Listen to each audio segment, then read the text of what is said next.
I stood on my parents' porch with 3 kids behind me and a garbage bag at my feet, and they shut the door in our faces. My brother laughed before it even clicked shut. My sister stood in the hallway and told me I was being impulsive. I didn't cry. I made myself one promise that night. 3 words, said so quietly, only I heard them. Watch what happens. 18 months later, my parents would learn through other people, because I never once called to tell them myself, that I'd been promoted to department lead, that my oldest daughter had written a school project about resilience that made strangers go quiet in a gymnasium, and that the 4 of us were living in a home nobody had handed us. They wouldn't recognize a single piece of it. Honestly, standing on that porch that night, neither would I have. My name is Naomi. Let me take you back to where this actually started. 18 months before that porch, I had what most people would call a decent life. Not the kind you'd post about and collect 1,000 comments calling goals. Just decent, stable. A house with a dishwasher that worked, a minivan with a cracked taillight I kept meaning to fix, and 3 kids growing so fast it felt like blinking too long might cost me an entire year. Marin was 9, serious, careful, the kid who reads the instructions before she even opens the box. Junie was 6, loud and fearless, fully convinced she could fly if she just believed hard enough. Eli was 4, still small enough to fall asleep against my shoulder, still young enough to think I could fix anything in the world. And then there was Desmond. We'd been married 11 years, long enough that I'd genuinely forgotten what I was like before him, which is one of those things nobody warns you about. How slowly you can disappear inside a marriage without ever noticing the exact moment it started. He wasn't a monster.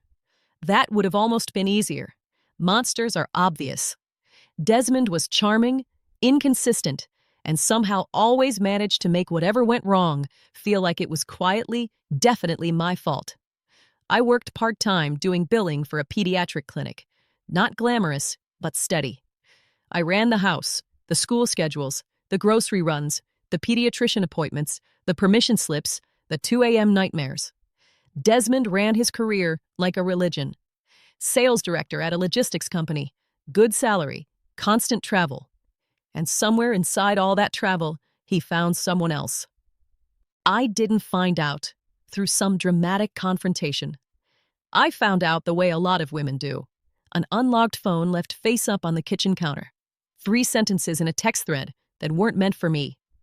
3 sentences, and 11 years quietly came apart in under a minute. I'm not going to walk you through the weeks after that. Some of it's too specific to hand to strangers. We tried, briefly and badly, to hold it together. Desmond said all the right things, the way he always knew how to. But something in me had already shifted, and the words just slid past me, like wind through a screen door. By that spring, I'd filed. What I never saw coming, what I genuinely, naively did not anticipate, was what would happen the moment I told my own family. I thought I came from a close family. My parents, Renata and Walt, had been married 36 years. The kind of parents who showed up to every recital and graduation, who called on birthdays without a reminder text. My brother Cole was 33, unmarried, still living in the house he'd grown up in, half of it converted into a gaming setup he was deeply proud of.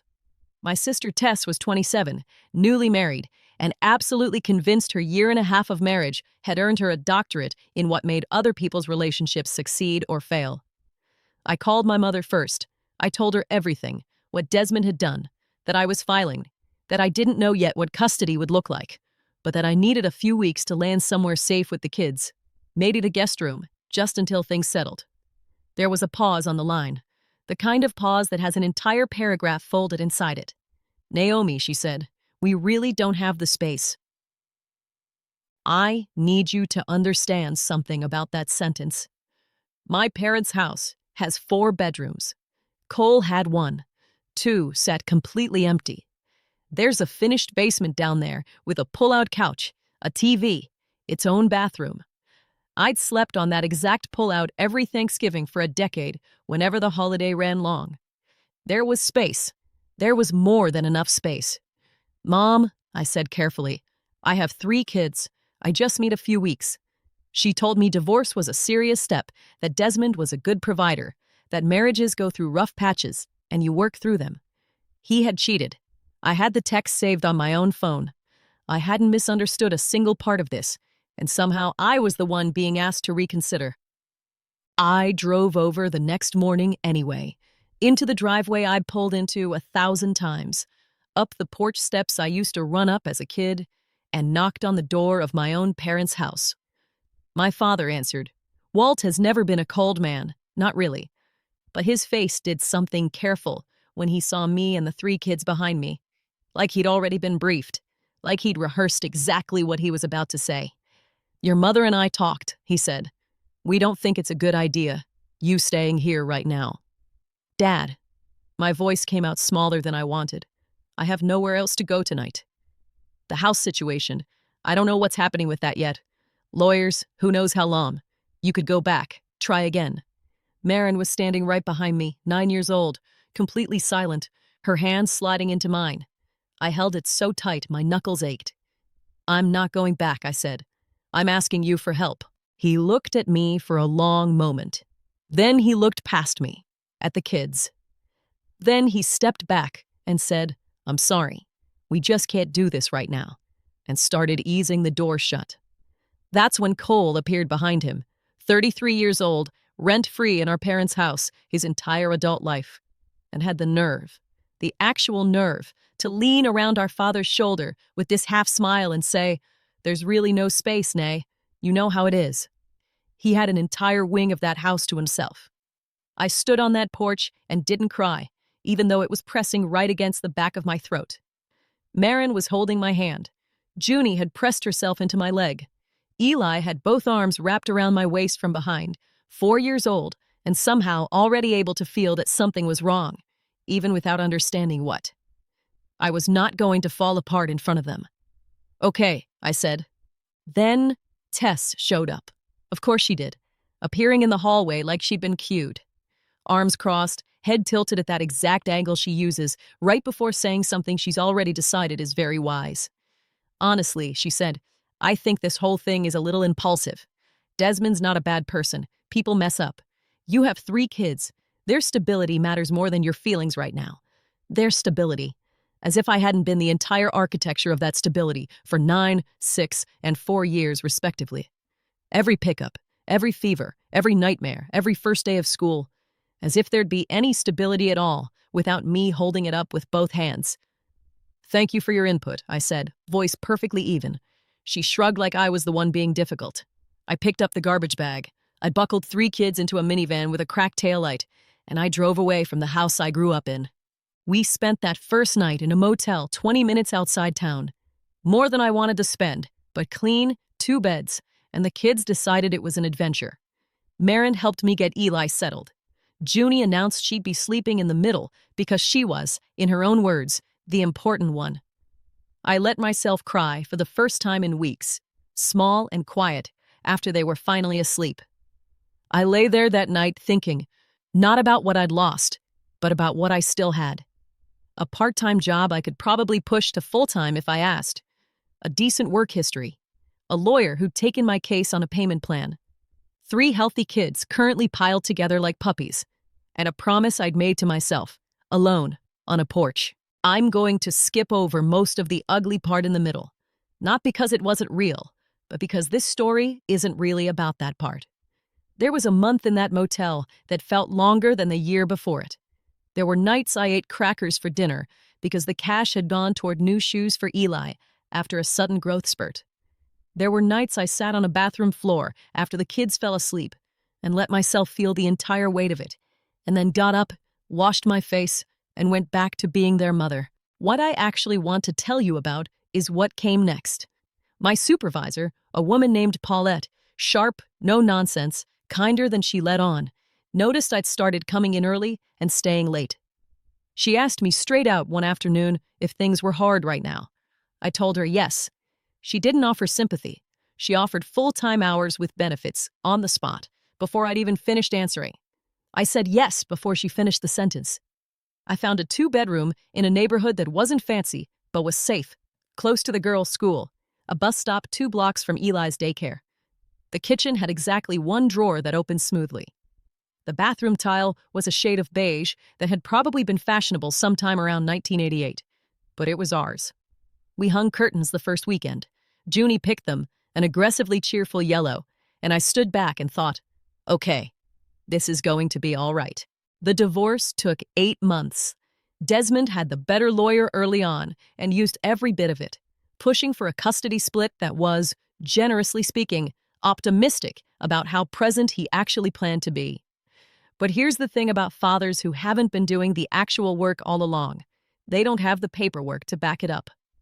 I had 11 years of being the one in every school file, every pediatrician's chart, every daycare sign-in sheet, all of it documented without me ever meaning it as evidence. My attorney built the case out of it anyway. The custody evaluation wasn't kind to Desmond's version of how involved he'd been. I got primary physical custody. He got alternating weekends and 2 weeks in summer, plus 8 months of retroactive child support his new legal team tried, unsuccessfully, to talk down. My family heard about the settlements secondhand, the way news travels in a small town, fast, and not from me. My mother called for the first time since the night I told her about the divorce. "We're just so relieved it worked out," she said, like she'd been quietly rooting for me from a safe distance the entire time. "Are you?" I said. "Naomi, you have to understand." "I do understand," I said. I understood it very clearly, standing on a porch with 3 kids and a garbage bag, asking for help. She shifted into the tone she uses when she feels cornered. The sighing, the gentle suggestion that I was being oversensitive, that families go through hard seasons, that we should all just move forward. I let her talk. I didn't argue. When she finished, I told her I needed time, and that I'd reach out when I was ready. Tess reached out about 4 months later, once the kids and I had found something close to a rhythm. A long message, several paragraphs, about reflecting and wanting to reconnect, and how some things had come out wrong on the porch that day. I read it twice. I thought about her exact tone of voice, saying, "Your feelings right now."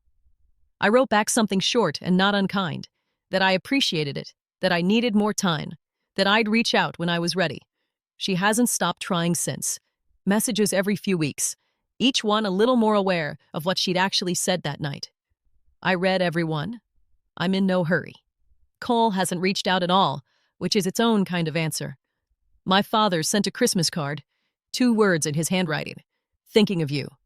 I put it on the fridge for the kids, because it's their grandfather's handwriting, and I decided that's allowed to exist separately from everything else he didn't do. 6 months after the settlement, Paulette put my name in for department lead. The raise that came with it made me sit down for a second when I saw the number. Not because it was huge, but because it was entirely mine. Earned, documented, nobody's exception or favor, just mine. We moved into a 3-bedroom in the same school district, slightly newer, bathroom tile in a shade that had genuinely never been fashionable at any point in recorded history. But every drawer opened the way it was supposed to. Junie got her own room and immediately painted one wall with chalkboard paint, covering it edge to edge in horses she could not actually draw, but was deeply committed to anyway. Marin, who'd stayed quiet and watchful through most of it, came and leaned on the kitchen counter one evening while I was cooking. Watched me stir for a second. "Mom," she said, "I think we're going to be okay." She was 10 by then. "Yeah," I said, "I think so too." She went back to her homework. I kept stirring and thought about a porch, a garbage bag, and 3 words I'd said to no one but myself. There's a kind of justice that never announces itself. No dramatic confrontation, no satisfying look on anyone's face the second they realize they were wronged. It's quieter than that. It builds in small increments. A lease with only your name on it, a savings account that keeps climbing, 3 kids asleep in their own beds in a home you built out of nothing, who ask for pancakes the next morning with absolutely no idea what it cost to get there. Desmond moved in with the woman from the texts. That lasted about a year, from what I heard secondhand. He's renting a 1-bedroom on the other side of town now. He takes the kids on his weekends, and to his credit, he actually shows up for them. We talk by text, strictly logistics. It works. I stopped waiting on an apology from my parents or my siblings somewhere in there. Not because I decided they don't owe me one, they absolutely do, but because I learned something nobody tells you going into this. Waiting for an apology is its own quiet way of staying somewhere you already left. I'm not interested in staying anywhere I had to beg my way into, even just inside my own head. Last month, Marin's school held a family showcase, the kind of evening where kids present projects on folding tables and parents wander around drinking burnt coffee out of styrofoam cups. I went. I always go. Marin's project was on resilience. She'd researched it for weeks, the psychology of it, what separates the people who recover from the people who stay stuck. She'd built the whole display board herself, and lettered title across the top. Down at the bottom, in smaller writing, she'd added a line of her own. Strong people don't wait around to be rescued. They just find the next step and take it. She was standing next to the board when I walked up, watching me read it with that same careful, measuring look she's had since she was 9. "I wrote that part myself," she said. "Not off the internet." I looked at her for a second. 10 years old, already understanding something it had taken me 34 years to fully learn. "It's good," I said. She nodded, completely satisfied. "I'm not telling you any of this for sympathy. I've got a working dishwasher, a department lead title, and 3 kids who are loud and specific and entirely themselves, and we're doing more than fine. I'm telling you this because I know there's someone listening right now, standing at some version of that exact door, holding kids, holding bags, holding whatever's left of the trust that just got broken, asking the people who are supposed to love them for help, and watching that door start to close. It feels like an ending. It isn't. I promise you, it's the opening line of something else entirely. The people who shut that door on me are still living the exact same lives they were living 18 months ago. Same house, same gaming setup, same hallway opinions delivered with the same tilted head. Meanwhile, we built an entire life out of a motel room, a garbage bag, and 3 words nobody else even heard. There's no outcome sweeter than that. If somebody ever told you there wasn't room for you, what did you do about it? Tell me below. I think this particular community already understands something that took me far too long to learn. The people who say there's no space for you are usually just afraid of exactly what you'll build the moment you go find your own. Watch what happens. I did. Now, you know how it ends.